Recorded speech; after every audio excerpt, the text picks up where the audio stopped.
Fala, galerinha do sétimo ano, segue mais um vídeo aí de ciências do primeiro bimestre, matéria e energia nos ecossistemas, parte 1, referente às páginas 26 até 29. Vamos falar sobre a cadeia alimentar, que é a sequência de alimentação dos seres que não produzem o seu próprio alimento.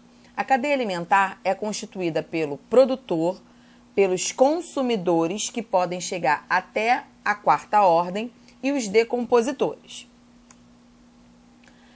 Formas de nutrição são as formas de alimentação dos seres vivos. Existem duas formas: a alimentação autotrófica, que é aquela onde os seres vivos produzem o seu próprio alimento através da fotossíntese, justamente pelo fato de possuírem um pigmento verde capaz de captar a luz e transformar isso em alimento.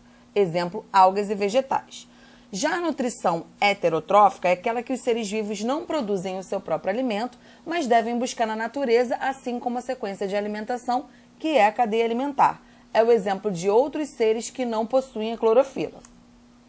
E aí a gente entra nesse processo tão importante de alimentação, que também faz parte do processo respiratório dos vegetais.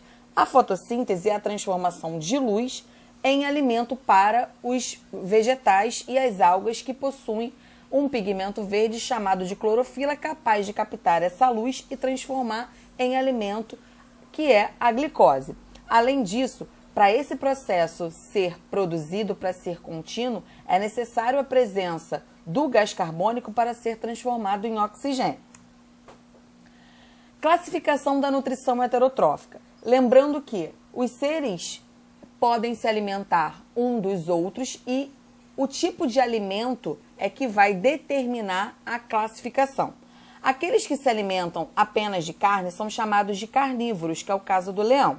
Aqueles que se alimentam apenas de vegetais são chamados de herbívoros, assim como o gafanhoto. E aqueles que se alimentam tanto de carne quanto de vegetais são chamados de onívoros, é o caso dos seres humanos. Níveis tróficos de transferência de energia. Como eu disse para vocês lá no primeiro slide, nós temos os produtores, que sempre iniciam a cadeia alimentar, e os decompositores, que vão se alimentando um dos outros, inclusive dos produtores. E para a gente finalizar, nós temos os decompositores, que são os últimos a fazerem parte da cadeia. Muitas das vezes eles não aparecem em algumas ilustrações, mas estão aqui, que tem a função de reciclar a matéria orgânica, que são os restos de animais e vegetais, devolvendo ao solo os nutrientes. Ordem de classificação dos consumidores. Aqueles que se alimentam primeiro são chamados de consumidores primários. Que se alimentam do segundo, eles são chamados de consumidores secundários. Aquele que se alimenta por terceiro é chamado de consumidor terciário. Aquele que se alimenta por quarto é o consumidor quaternário. Lembrando que toda a cadeia, ela se inicia por um ser produtor e depois nós temos a sequência de consumidores, podendo até chegar à quarta ordem. E aqui nós temos os seres decompositores, que nós temos exemplos dos fungos e das bactérias. Como eu disse para vocês, eles se alimentam dos restos de animais e vegetais durante o processo da cadeia alimentar. Aqui eu coloquei mais um exemplo para vocês de cadeia alimentar. Nós temos aqui o produtor. No caso, a borboleta, que se alimenta do produtor, ela é o consumidor primário. Além disso, já que é um vegetal, ela também é chamada de herbívora. Aqui no consumidor secundário, nós temos o sapo. O sapo, ele é chamado de carnívoro pelo fato de se alimentar de um animal. E aqui nós temos o consumidor terciário, que seria a cobra, que se alimenta do sapo. E, por sua vez, ela também é chamada de carnívoro. E, para finalizar a nossa cadeia, nós temos os seres decompositores, que são os fungos e as bactérias.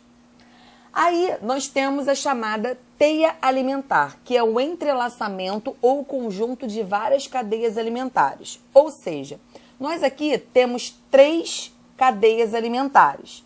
A cadeia alimentar 1 é essa do vegetal, do inseto, da ave e desse mamífero.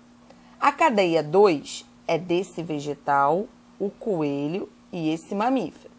A cadeia número 3, esse vegetal, o rato e esse mamífero. Então, como eu tenho mais de uma cadeia alimentar, sendo que um dos elementos, no caso, esse vegetal, participa dessas 3 cadeias, nós formamos uma teia alimentar, que é o conjunto de várias cadeias alimentares. Bom, galerinha, espero que eu tenha ajudado vocês a finalizar esse material. Fiquem com Deus e aguardem mais vídeos. Beijos!